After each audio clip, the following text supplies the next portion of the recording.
আমরা যারা 1990 সাল থেকে 2005 সালের মধ্যে জন্মেছি, আমরা বিশেষ কিছু ছিলাম না, তবে আমরা ভাগ্যবান ছিলাম। যখন আমরা ছোট ছিলাম, হাতগুলো জামার ভিতর ঢুকিয়ে রেখে বলতাম, আমার হাত নেই। একটা কলম ছিল যার 4 রকমের গালি ছিল, আর তার 4টা বোতাম একসাথে টেপার চেষ্টা করতাম। আর এই কলমটা যার কাছে থাকতো, তার ভাবসাবি থাকতো অন্যরকম। আমাদের সময় 1 হাত সমান কলম পাওয়া গেলেও আমরা আবার কলম কেটে কেটে অনেক ছোট কলম আবিষ্কার করতাম। দরজার পেছনে লুকিয়ে থাকতাম, কেউ এলে চমকে দিব বলে। সে আসতে দেরি করছে বলে অধৈর্য হয়ে বেরিয়ে আসতাম। রাতে হাঁটার সময় ভাবতাম, আমি যেখানে যাচ্ছি 4টাও আমার সাথে যাচ্ছে। কারেন্টের সুইচের 2 দিকে আঙুল চেপে সুইচটাকে অন অফের মাঝামাঝি অবস্থানে আনার চেষ্টা করতাম।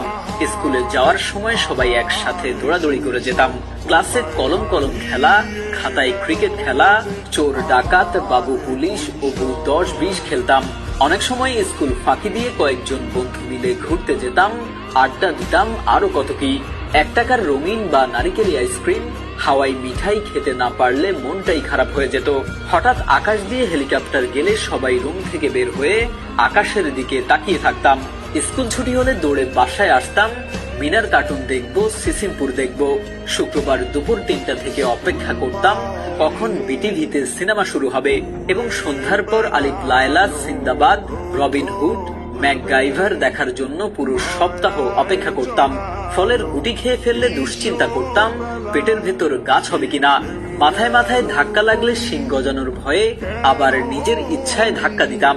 কেউ বসে থাকলে তার মাথার উপর দিয়ে ঝাঁপ দিতাম, যাতে সে আর লম্বা হতে না পারে। বিকেলে কুতকুত